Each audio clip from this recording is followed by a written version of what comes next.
I know what you're thinking. You're thinking, it's a sling. How complicated can this really be? But sometimes first principles are important. Hey everyone, Dylan Schumacher, Citadel Defense, and we are here today to talk about the Musashi Sling. I say the name so hesitantly because I'm not really sure how to pronounce it, but it is the gentleman who wrote the 5 Rings, which I actually have not read, and I thought about that when I was naming this, and I thought I should probably fix that. But why are we calling it the Musashi Sling? What's the deal with that? Well, the deal is I wanted to make a sling that does the basics very well, right? We're not here to try to create some new doodad. We're not trying to make something super fancy. What we're here to do is make a simple sling that works really well, that masters the basics. And Musashi was good on that, right? He was not here to teach you a bunch of different kung fu moves. I think the guy fought something like 60 duels and won all of them, which is pretty impressive when you're talking about samurai swords that can, cut through 3 corpses. That was kind of the test of a samurai sword, is they would try to cut through 3 corpses. So to have survived over 60 duels with samurai swords, that's impressive. You obviously have some basics mastered well. He's not there to have a big flourishing move, but to violently execute the basics to win the fight. And I think that goes for fighting and gear. We want our gear to be simple, and we want it to do the thing that we know it needs to do extremely well. And so when we talk about slings, I thought that was all a very good name and lineage to think about. And when it comes to a sling, let's be honest, slings are pretty simple, or at least they should be, right? At the end of the day, what is a sling really? It's a piece of nylon that holds a rifle to your body. That's it, right? Well, it doesn't always have to be nylon. It can be leather or whatever, but we typically use nylon because it doesn't retain weight. It's super durable. It's not going to rot or mildew or any of that stuff, right? So the sling has been called, a holster for the rifle, right? It's, again, it's a strap of some material that holds the rifle to your body. That's what it does. So really, how complicated can it be, Dylan? Like, why make another sling? There's a gazillion out there already. Why does it matter? What's the big deal? So why did I make this sling? Well, I made this sling because there really isn't something out there, in my opinion, that hits what I think a sling really should be. A sling should be 2 things, in my opinion. One, it should adjust butter smooth, right? So we should have an adjustment buckle here, and it should adjust butter smooth, both in and out. So that, when I'm in the gun, when I'm carrying the gun and I'm doing stuff and then I need more room, I can grab that, I can come all the way out, I can do the work I need to do, right? And then when I'm all done, I need to store the sucker for walking or moving, I can pull it forward and move from there.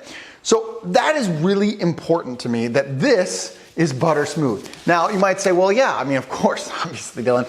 I'll tell you, we did a couple different prototypes. I did a couple different route methods.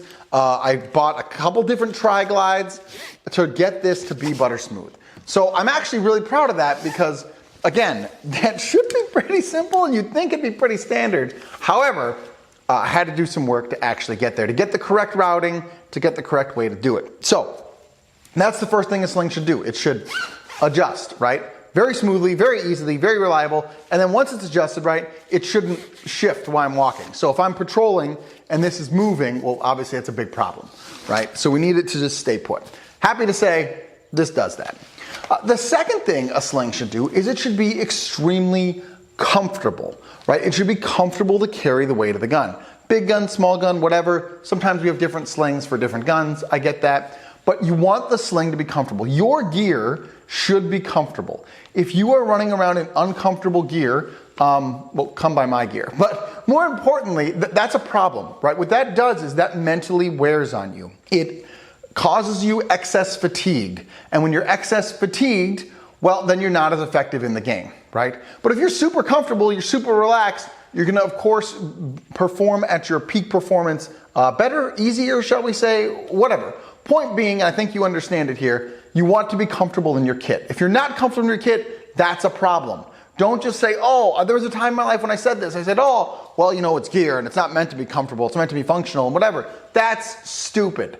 It should be extremely comfortable so that, again, you're not thinking about being uncomfortable. You're not thinking about the gear at all.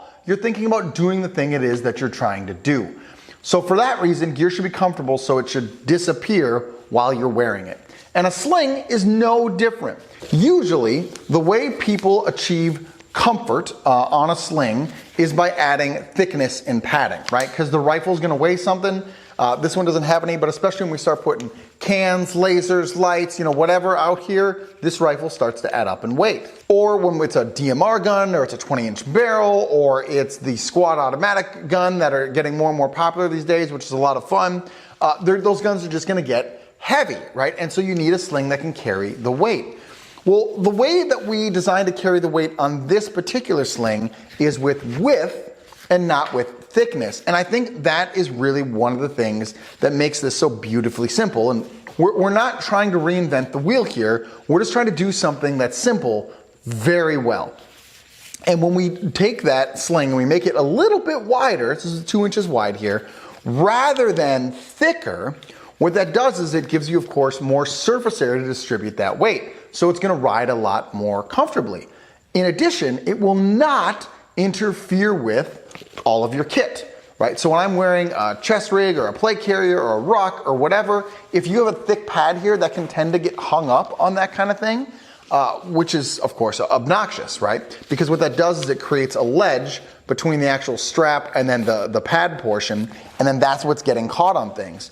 But if this is all just one piece, right, that's not gonna happen because there's nothing to get caught on. So having a wider rather than thicker sling portion really does a good job of making it comfortable and, again, playing well with your other kit, which are both extremely important things for a sling to do. Then, because we were able to make it wider, I threw Molly on there. So this is 16 columns of Molly here, as we'll talk about a little bit later here in the tabletop. But what that does is that allows you to mount anything you want on there. I'll go over this on the tabletop, but I've personally been running a tourniquet right about here-ish on my sling, and that's where I found to be the most helpful for me on my prototype as I've been running it. And then I carry a tourniquet on the stock of my rifles, and I carry one here, and now I have 2 tourniquets with the rifle that never leave the rifle. I've really liked carrying that way. I'm sure you guys are gonna find all kinds of things to molly or attach to your sling that you think will be helpful for your specific mission and what it is that you're trying to do. And that's cool. I'm really excited to see those pictures. For me, I wanted it because 1, I could because I had the room, and 2, I wanted to attach my tourniquet to it. So with the Bruce Lee sling, what we're really trying to do is, again, the simple, basic, fundamental thing extremely well. That's what I was after when I designed this sling. That's what I was after when I made it.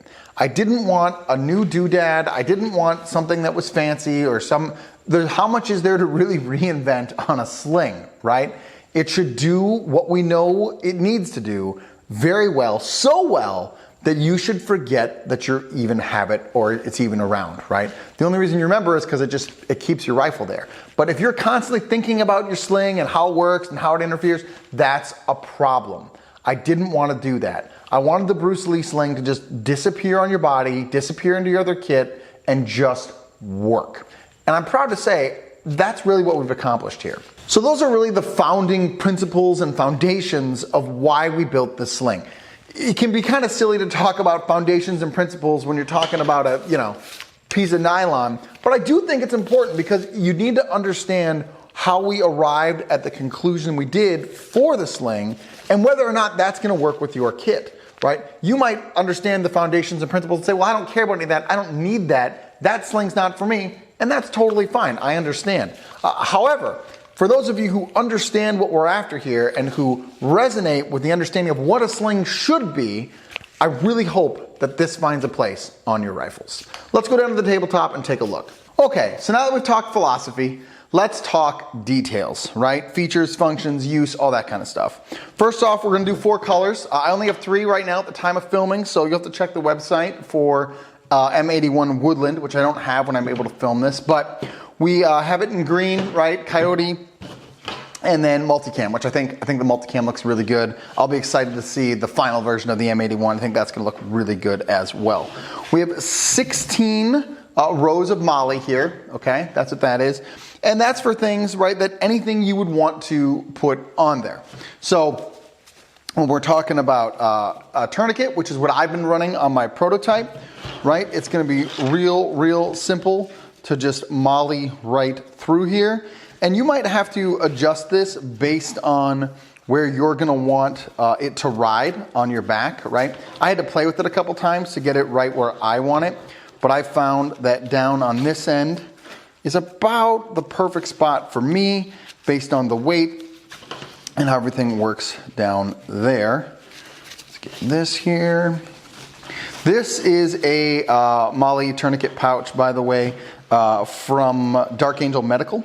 That's whose pouch I have. I got this with one of their med kits, and so it fits on here great, right? So you can run it like that if you'd like. Conversely, right, let's say you don't have or you don't want to get a fancy med pouch, which is fine, right? You can always use just the Ranger bands. If we just run some Ranger bands through here, like that. You can use one of them, right, and just run the whole thing through. I would probably tell you to duplicate it, right, just because I have experienced that where I only have one Ranger band and then it snaps and then I dump my whole tourniquet. And you don't really want to lose a $30 tourniquet while you're out having a good time with the boys. It might make it a little bit harder to get to, but it also makes sure that, you know, you're not going to lose it. So you could always just Ranger band it on there as well, right? That's all your choice. And of course, it's Molly, so you can put anything on it that's Molly, right? Whatever you're going to want to do there. I think you guys will end up probably finding a lot more uses than I would. For me personally, like I said, I primarily use it to run a tourniquet, and that's what I've enjoyed the most on my prototype one that I've been running. So this pad here, as we mentioned earlier, is wide, right? So this is coming in at about 2 inches wide here. And like we said, that's what does the weight distribution. What that does is that allows greater surface area to distribute the weight. So if you're carrying a heavy rifle or you're carrying it for a long time, it's gonna ride really comfortably. Now, you probably already know how this works, but just in case you don't, you're gonna take the short end, right? And you're gonna route that through on the buttstock side. You can route that through on your buttstock points that most buttstocks are gonna come with these days, or if you're using some kind of QD mount system, you can route it through there, right? It's a tri-glide, so what that means is you're gonna come through once, you're gonna come through twice, and a lot of people will stop here. You can do that, you can tape it. It's gonna be pretty good, but on tri-glides, I'm always gonna take that third one, come back through it, right there. That sucker's locked in place, and I will even tape that as is so that I know beyond a shadow of a doubt that is never ever moving. Make sure you get your final adjustment right before you do that. On the front, it's gonna be the same thing, right? So here again, I have a QD mount. You could go off your front swivel mount if you have that on your rifle. Whatever, wherever you're gonna mount it to in the front. I've seen guys run paracord off their A2 front sight. I've seen guys run paracord through their M-lock, however you want to do it. But again, you're going to come through the first time. Ooh, that's a little tough to do on camera apparently. There we go. You're going to come through the second time. And then particularly on this side, because this is what slides back and forth, right? I don't want this to interfere. So on that one, I'm absolutely going to run it back through the third time in order to get it out of the way of this buckle. So this buckle can slide freely, right, without bumping into anything. And then I usually don't tape down the front one because again, I'm really not that worried about it. But if you wanted to, this would be a time to tape that down and know that it's not gonna go anywhere. And that's really the installation of the sling. Right here is your adjustment point, right, for the sling. I will set this on the tightest just enough for me to shoulder the rifle. And then I usually run my sling either all the way in or all the way out, right? If I'm gonna be doing anything involving shooting, I'm gonna take that sucker as far out as I can get it to give myself maximum room. And then me personally, I will run it all the way in when I'm not shooting, right? When I'm just carrying the gun. Some guys will mark tension points here, right? They'll take this out, they'll use a magic marker and they'll mark that point and they know that's where they wanna pull to get certain amounts of tension in certain positions. You know, to use it as a brace for shooting kneeling or standing or whatever. And if that's you, of course, do what you want. It's your sling. But that's just my general use of slings. Other than that, we have our tag here, obviously, a little bit of Velcro here on the front and back if you want to put something there that sticks. Other than that, like we mentioned, the beauty is in the simplicity.